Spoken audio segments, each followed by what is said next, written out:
are live at Story Strategy Live. This is episode 42.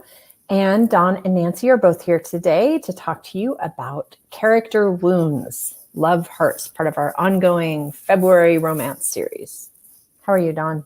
Cold? I am good. I'm cold. And I just realized that music makes me very happy because I'm very happy to be here and doing something normal. And yeah, so the music makes me very happy. Yeah, for those who don't know where we are geographically located, Dawn is down in Texas, and things have not been going smoothly in Texas this week. No, it is cold. We don't deal with cold. There is this white, yucky stuff all over the place. And pipes freezing, power out. Pipes freezing. We have been very lucky because we have not had electrical problems. We're all good. But several people that I'm very close to are having tons of problems, and you can't get to them to help them because the roads are bad. So no, it's cold. I don't like it. I want my 112 degrees back, and I'm going to unsubscribe from this season. That's my plan. Yeah. So I don't blame you. People in Texas did not sign up for this. I'm in Colorado, so I feel like the fact that my pipes were frozen last week is kind of just par for the course probably here. But also, like, our roads freeze all the time and people just go out and drive around, and I've gotten much better at it. But I was a terrible snow and ice driver until this year. So I do not envy all those Texas drivers who are like, what is this? What am I supposed to do now? Well, and we don't have the sand trucks. We don't have coats. I don't own gloves. I mean, this is just, but it's going to be okay. Yeah. Because this time next week, it's supposed to be in the 60s, and I will be very excited and happy to have my Texas weather back. Yes. So good. Well, in the meantime, there's always romance. Yes. Was that a good segue? A lot of reading. Lots of reading. I haven't left the house. Yes, I don't blame you. Do you guys have a fireplace or like a gas insert or something? Yeah, we have a wood-burning fireplace. And that thing, the day before the storm hit, my husband went and got a full truckload of wood. Good husband. Yes, he's very good. So we have been keeping that thing going nonstop. And that's where normally I work in here, and I've been working in my recliner next to the fire. And I don't get near, I mean, it's nice and cozy and I like it in there. I don't get near as much done because it's like. It's something about laying down while you work. It's nice and warm. I should close my eyes and think about this character arc for a moment. My dad likes his recliner a lot, but he seems to be asleep more than he's awake. So I don't know if that's the recliner or the fact that he's 90, but. Well, I'm not 90, so I'm going to go with the recliner. All right. Well, we will warn you because of Dawn's potential for a power outage and my potential for horrible internet, which is more of a reality and less of a potential. Bad things could be happening tonight. But thank you for joining us on Wednesday. Although my belief that my son will actually be playing soccer tomorrow, which is why we had to reschedule, is I'm going to give it pretty low odds because soccer practice has been canceled every day since they started scheduling them in the middle of winter. Yeah, it seems like you just push the season a little bit. Don't you just push it a couple of weeks? I mean, do they not know? So it's not even regular season. They're just like soccer diehards out here. And there's a tournament. It's called the Icebreaker Tournament that starts next weekend. And since they haven't played outdoor, since fall, they feel like they need to practice a little bit, I guess, ahead of the tournament. But I just don't see it happening. So whatever. Yeah, no. Anyway. So. I suppose we should talk about wounds. We're talking about wounds. Yes. Not like the kind you get, that are open and oozy. Not like that. That's gross. I knew oozing was going to come up at some point. Seeping, weeping, any of that kind of stuff. Okay, I don't like those words. Oozing is bad enough, but now you've gone and done it. But those aren't the wounds we're talking about. No, let's talk about wounds. What kinds of wounds are we talking about? Dawn's got her glasses on, so now we're serious. I've got my glasses on so I can actually read the notes today. We are talking about, I mean, I guess I could make it like 175 size. That's what I do. I feel so dumb. I sent Kelly, my PA, I've been writing in a new genre and a new name and stuff. And so I sent her this, like I'm halfway done with this book. So I sent it to her, but all I did was compile it out of Scrivener and send it to her. And I opened the Word doc that I sent her later, and it's an 18-point font because that's how I write. So I was like, okay, that's embarrassing. Okay, so that's a little big. We are talking about internal wounds, or psychic wounds, or mental wounds, or some people call them ghost, and I kind of actually like the term ghost a little better, which I'll explain why whenever we get to it, and how that leads to flaws. So those are our topics for today. So we're starting with and defining. I sort of think of it in terms of. Go ahead. Sorry, but I think this is my internet that is like we're going to be talking over each other. But I think of it in terms of misbeliefs and misbehaviors that are direct results of misbeliefs. So there's a lot of terms for what we're talking about today. And hopefully you'll understand that they're all pretty much the same thing. Right. It's just something bad happened. That's basically it's. You go. Okay. Something bad happened and it affects the way that they behave as a result going forward. Yes. So the first time I ever heard about this, I sat on a floor for 2 hours at an RWA conference listening to Michael Haig.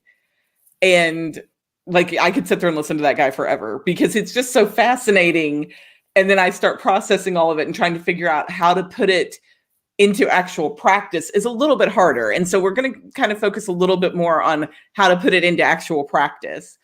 And so according to Michael Haig, a wound is a deeply painful event or situation that the character believes he or she has resolved or overcome, but which is still affecting his or her behavior. So something really bad happens to your character. They think they're over it, but it is having an impact on everything they do and influencing their view on the world.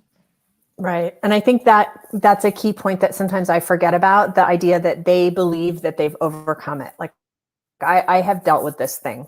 That's not what is affecting me because they cannot see their wound. They know this bad thing happened to them, right? Or that this thing made them feel bad, but they can't see that is what is going to color everything that happens from then forward until they actually deal with it. Right. Which is why I like the term ghost a little bit better, because it's whenever people write about this and they call it the character's ghost, it talks about how it's something that's haunting them. And so I picture just like this poltergeist thing, like just right over their shoulder, kind of, that it's right here. And it's that, well, if I don't look at it, it will go away type thing, which doesn't work, by the way. And then we're going to talk later about how you end up, this leads to the inner conflict. And the inner conflict is that friction that's created whenever you start poking in that wound. And so I just picture the scene with the ghost. I picture the scene in Ghostbusters at the very beginning when they go into the library. And there's the librarian ghost is there and she's reading a book and she looks all prim and proper. And then when the Ghostbusters go up to her and actually I guess, I don't think they shoot the streams at her at that time. I don't know. They do something to try to capture her. She turns into this horribly scary type thing. Oh, okay. I do remember this now. Yeah.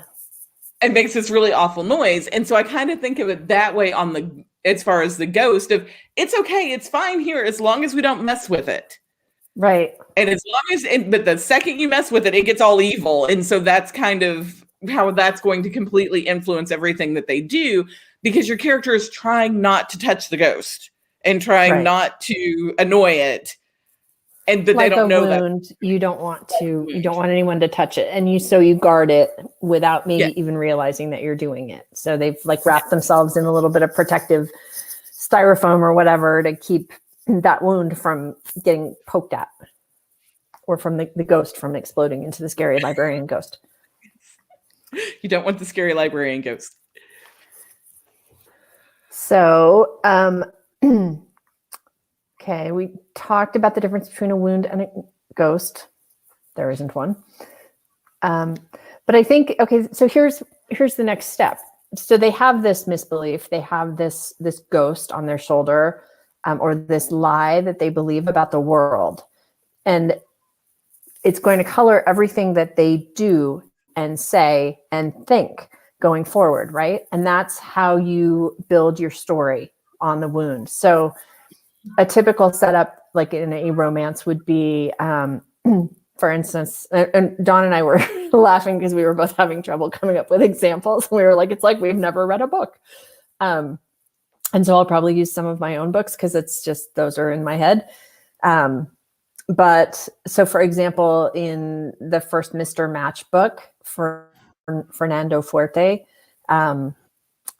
he believes that women only want to date him because he's famous and he's a soccer player, and he's had really bad experiences because that has happened to him multiple times. He's gotten together with people and he really has been looking for something serious, but all they're interested in is what he can do for them. And when he figures that out multiple times, he starts to believe about the world that, okay, women, especially women who want to date me, only want certain things, and those are not things I'm interested in. And so he starts to harden up and be kind of angry about hot women because he doesn't want that.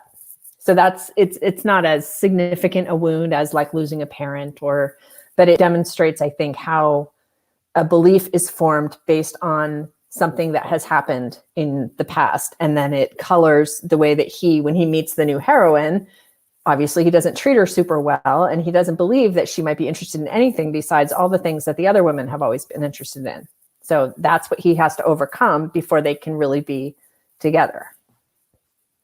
Right. And it doesn't have to always be this huge explosive event in their past. A lot of times it is. Or a lot of times, sometimes it can be a very quiet event, but it's an event that had a huge impact on you or on your character. Right. It can sometimes be a series of events, like you were talking about, his experience with he's had multiple women that only used him for his fame and for what he could do for them. It can be a series of events. Usually there's one specific one was like, it drilled the arrow into the heart. I thought this person was different and it turns out they're not. Right.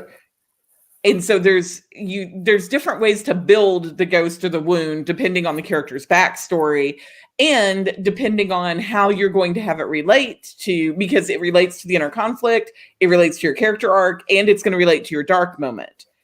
Right. And so the moment is going to be like it's going to be like a parallel. It's going to haunt him, revisit, basically prove that everything he believes is true. And that's why he'll run away. And I like to build a little parallel too. If I have a lighter wound like that one, then I'll usually try to pair it with something else in his past. Maybe something that happened to his parents. So like maybe as a little boy, he remembers something that was kind of similar. Like, I don't think I did this in this case, but if his father was famous and his mother was actually kind of a gold digger, then having seen that as a child and then having it repeated as an adult kind of really pulls that lesson home so that he can't not believe that, because everything he's ever seen has proven that that's what happens. Well, and you can also use that misbelief for characters to misunderstand what they're seeing around them. Exactly. Like, the way example, they behave. Yeah. Yes. So if you have a character that thinks that their mom gave up their career to stay home with the kids because their dad made them, and so they are very career driven because they're going to prove that they can have a career and they can have a family and they can have all that kind of stuff. That's their misbelief, is I have to prove that I can have it all. And then you can have a moment later where they sit down and talk with their mom, and their mom's like, oh, no, I absolutely, it was my decision. I was the one who told your dad I wanted to stay home or whatever. So their misbelief it very much colors the way they see things, but it can also be adjusted later. Like they can be corrected, I guess is the word I'm looking for. Well, I think as we move through the dark moment and the climax and the reconciliation and all of that, you start to chip away at that misbelief. And it doesn't have to be like it can be a big revelation, like, no, that didn't happen, or something that's just like, oh, all this, I believe this my whole life and it's not true. Or it can be just little examples. And in a romance, a lot of times it's the one character showing the other one over and over again. If you're always worried that someone's going to leave, they keep showing up like, hey, I'm not going anywhere. And you can keep believing that I'm going to leave, but I'm going to keep showing up. And so you erode that misbelief over time. But I like a big kind of like, this never happened, or you're wrong. I did read a book this weekend, The Survivors by Jane Harper, that I don't want to spoil, but there's a lot of misbeliefs going on there. Lots of wounds and lots of, okay, did it really happen this way or did it really happen that way? And so where you're talking about romance, this would be more of a suspense thriller type, mystery type thing. And so you can layer those misbeliefs in there too. You can, I don't want to give anything away, but let's just say a lot of bad things happened all at one time, that it was a perfect storm of bad things. Well, and if you have multiple characters, well, you can kind of like, you've got different perspectives, right? So if multiple characters experience the same bad thing or two or three or five, then they can all remember it slightly differently, so that it leaves the reader kind of like, what really did happen? Because she thinks this happened and that's why she behaves like this, but he thinks that happened. And so it can be interesting, like in the book that you're reading from me right now, there's a brother and sister who suffered through the same trauma, but remember it slightly differently. And so their lives going forward have been lived differently because of the way that trauma affected them and what they believe about it. Well, and that's something we're going to talk about here in a second too, of you have to make whatever the wound was and whatever your character's response is, that response has to be authentic to that character. People respond to things very differently. And so we're going to talk about that a little bit too. I think one of the things that we've kind of skipped over a little bit is that the wound and the lie and the way they're covering up the lie and the way they're protecting themselves from that wound again is part of what creates their character flaws. Talk about that a little bit. So if this was my wonderful example. I came up with Finding Nemo as an example because I've never read a book. In Finding Nemo, Marlin's wound is that his wife died and he was left alone with Nemo.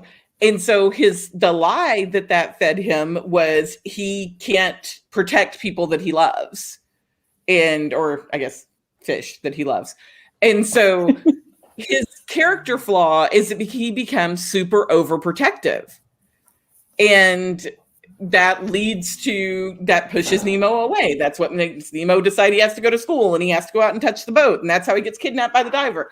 And so the character flaw is part of the defense mechanism. Right. And so the other example I came up for that was in 10 Things I Hate About You, Kat, you find out later, and we're going to talk about the fact that your characters generally are not aware of why they're acting this way. Because one of the other things that Michael Haig said is that the belief that is created by that experience is always untrue. It's always a misbelief, but it's always logical. And so you have the character of Kat that you find out later, she dumped a guy, or she was dating a guy and had sex with him. And when she told him she wasn't going to have sex with him anymore because she didn't feel like she was ready for that, he dumped her. And so the lie that created for her was that all men want is sex and they will hurt you if you let them get too close, which is a logical lie to follow what happened to her. And so her character flaw is that she becomes very defensive and very standoffish, and she doesn't date and doesn't want anything to do with guys. And so there's a line there between what happened to them, what lie it created, and how they're protecting themselves from that lie by creating these character flaws. Well, and if you look into that a little deeper, that example that you just used, it's not very complicated. It's pretty straightforward. And I think an error that we see a lot is the desire to make a backstory very complex, and to try to somehow color the present with like all this crazy stuff that happened in the past. And it's not necessary most of the time. The wound or the lie should be pretty straightforward. And it doesn't have to be anything crazy. So I think the idea that you need to come up with some insane backstory in order to justify the fact that your characters aren't going to get together at the beginning of the story, it's just not necessary. And sometimes it really muddies your plot. Yeah, and I think we always talk about your characters need to be relatable. And I think it's important that what that moment in that backstory is something that people can do on some level. Now, there's some examples that it's a lot harder to relate to. For example, one of the things that I listed down here is Ronnie Lorenz, The Ones That Got Away series. Almost all of her character wounds, they have multiple ones because she is the queen of creating some angsty backstories. But The Ones That Got Away is based on survivors of a school shooting. And so you wouldn't think that leads to, you wouldn't think that would lead to romance. But the book series takes place 10 years after the shooting. And it's the idea of how do these people get their happily ever after when you went through this horrible event that the whole world saw happen. How do you move on from that? And so obviously, thankfully, not everybody in the world can relate to being in that kind of situation. So you can still use a wound that's unique or different but there's some kind of universal feeling in there that you want to touch on to bring your reader in. That makes sense. Okay, so let's see. We've talked about how the wounds influence the inner conflict, and how so let's talk a little bit more about how they build the character arc and how you escape from your wound and move into your essence. Well, the inner conflict comes from the line in the sand. That's the character, I will do anything but this. And so that but this has been established from that wound most of the time. That I'm sure there's some example that I'm missing where that's not the case. But in most of the stories, something bad happened to me. I will do anything in the world but do this. Simple example from my very own life is I am terrified of ostriches. And because that's very random.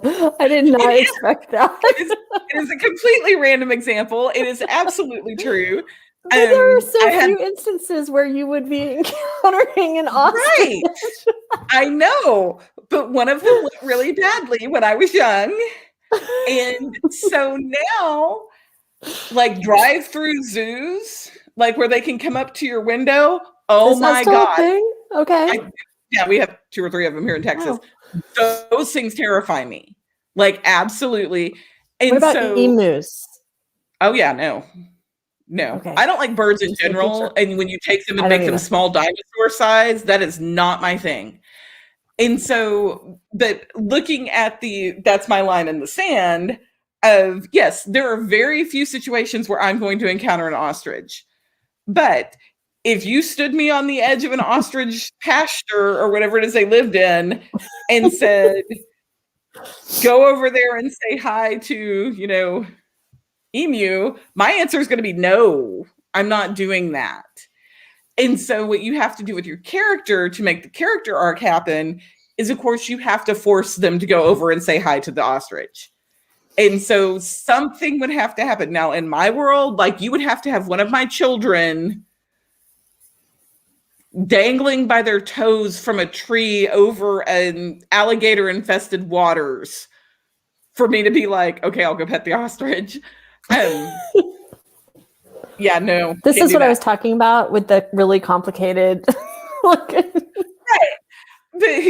But so the point is there, you set up whatever your character's inner conflict is. If their inner conflict is, I will never go out with somebody who has had a gambling problem, or who enjoys gambling, or who works in a casino, because my dad had a gambling problem and it destroyed our family and we were bankrupt, and people, showed up and set fire to our house because they owed him money. If that's their line in the sand, and then they fall in love with somebody, there's going to have to be some kind of similar problem that they're going to have to overcome. And it doesn't necessarily have to be that they have a gambling problem, but that's where you're going to create that friction with the inner conflict. Is something is going to push that button for them, and that wound's going to start hurting again. And so it doesn't have to be the exact same situation, but it's going to have signpost of the same situation, for lack of a better word. It's going to have little red flags that pop up that may be false. A lot of times they're false, but they're enough to make the character start running away. Very good. Okay. And of course, at the end, they're going to overcome. They would go and embrace the ostrich and love on the ostrich. Anyway. Okay. Maybe they would just be able to tolerate driving through the ostrich zoo. Yeah, that might be it. That might be it. Holding the hand of the person. That they love, yes. I'm not going to be riding ostriches anytime soon, I don't think. So when it comes to this internal conflict, this answer is why. Why is your person acting this way?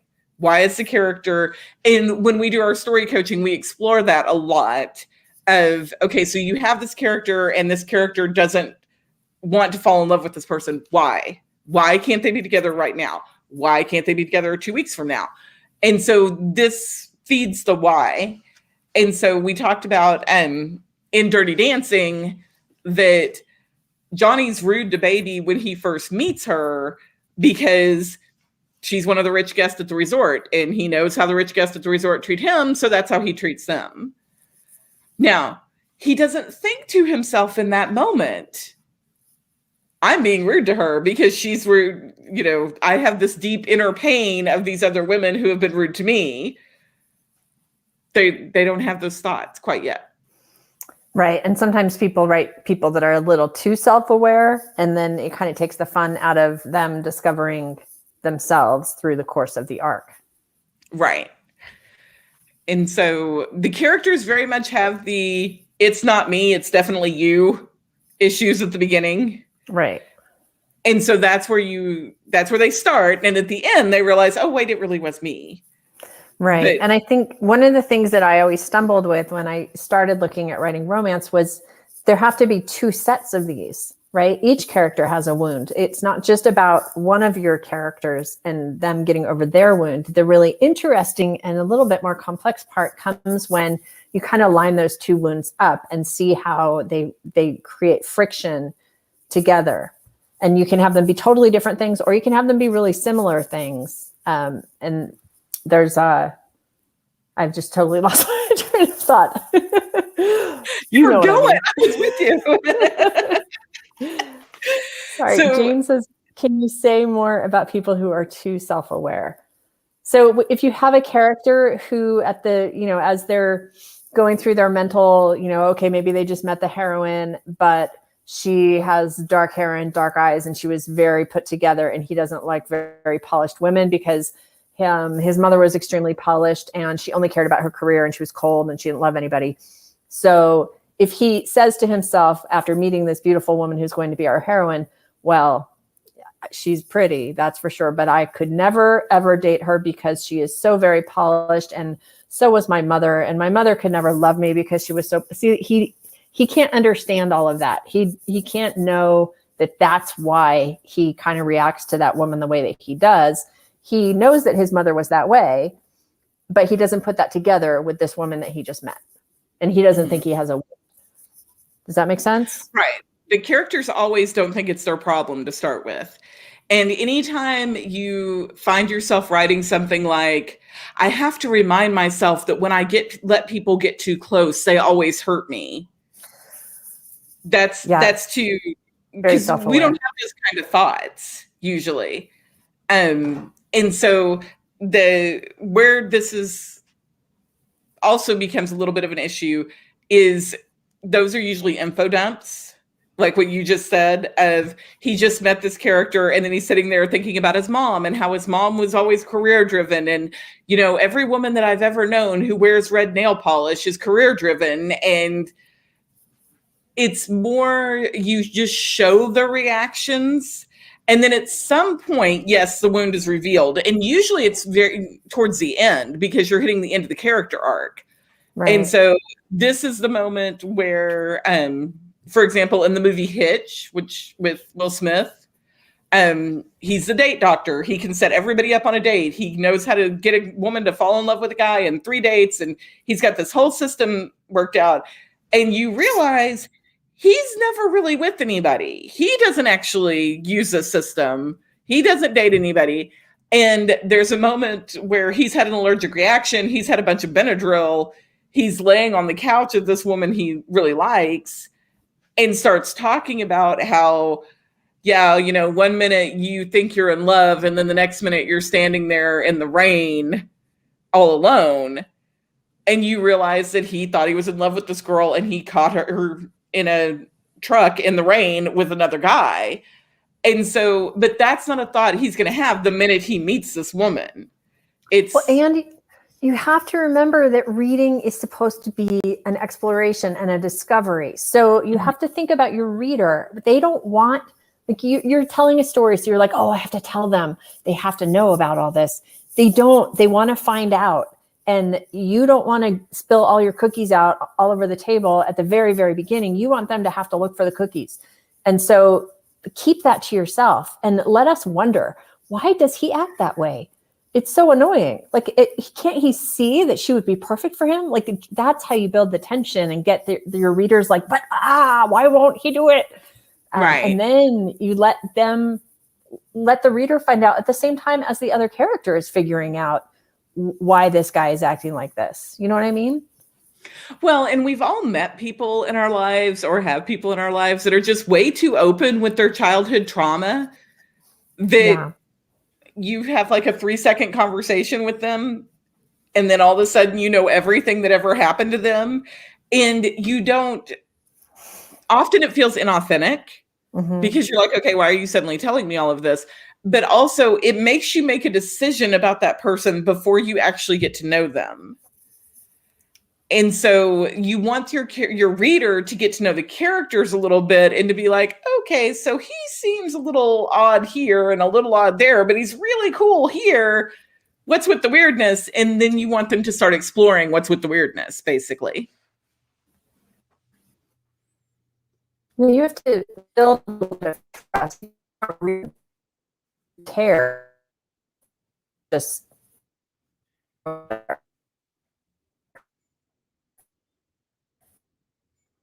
don't know if we're still. I have a feeling Nancy's saying really important stuff, but we only heard like every other word. I'm going to guess. Can I guess? I think you said that you have to really build their trust for the readers to care about the characters.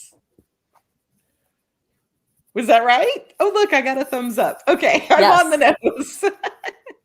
So you're gonna show the reader their coping mechanism, and you're gonna show them how they fight through when that ghost shows up and starts looking scary. What did they do to ward off the ghost to keep themselves from being in pain? And so one of the things, and I meant to have the book ready for you y'all, and I don't. It's over there. But the Emotional Wound Thesaurus is a great resource on this because it will give you list of the coping mechanisms, and it's thick. It has all of this stuff that you could never knew so many bad things could happen, but you can look through it and see how people actually react in this situation, how it's going to affect the relationships, all of that kind of stuff. So I strongly recommend the Emotional Wound Thesaurus. Okay, are you back with us now? I feel like I've been here the whole time, but you are freezing, so maybe not. Okay. Well, one of us was freezing. I don't know if it was you or me, but we're both back now. We are. Okay, so now I feel like I'm talking and I don't know if you're hearing me or not. I hear you. Okay. I hear you. Hi, I'm still here. So we did want to kind of take a little bit of a side note here about if you're writing about this trauma and you're writing about really bad things happening, because really bad people have real life wounds and people deal with things differently. And that's why you, depending on what wound you're setting up and how deep it is or how ugly that ghost is that you're setting up, that's where you consider having trigger warnings. So that if you are touching on something that is going to ruin somebody's day because they're not going to be able to think about anything else except for what happened to them that was similar to what happened to your character, you need to give them a heads up about that. Yeah, and I think there's a lot of debate about when those are appropriate and when they're not. I think you just have to go with your gut. If you're going to relive the scene graphically, absolutely, especially if it's something like molestation or rape or, I mean, there's a number of those types of things that are really painful wounds for your readers and are fairly common. So yeah, just be sensitive to that. And if you're going to use a trigger warning, often you put it in the blurb. For sure, right. You put it at the beginning of the book. Well, and also you've got to take care of yourself, because authors get into writing about these things, and sometimes authors pick wounds that are very close to their own heart, which is great if that's helping you. But if that's taking you back into a dark place, then you might want to consider another wound.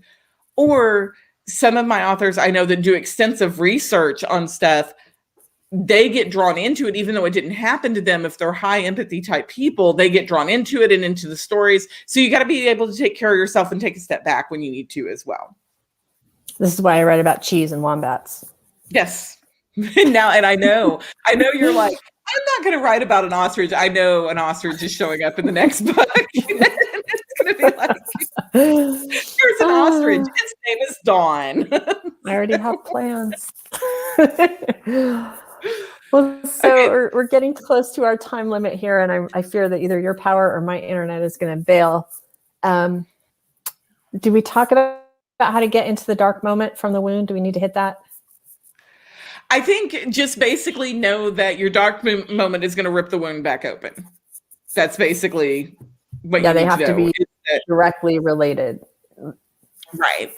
If your wound is that they couldn't protect somebody, like they couldn't protect their little sister and she was in a car wreck and they couldn't get her out of the car, then something's going to happen where they can't protect somebody. It doesn't have to be the exact situation, but it has to like dig down deep into that wound and have to show that they can move past it.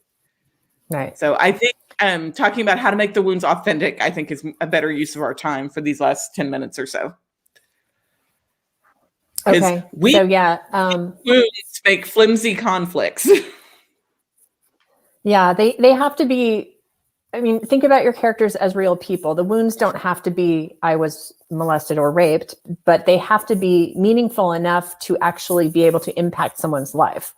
So if it's something like my sister always ate all the Thin Mint cookies before I could have any, it's really not going to drive your story the way you're hoping. Right.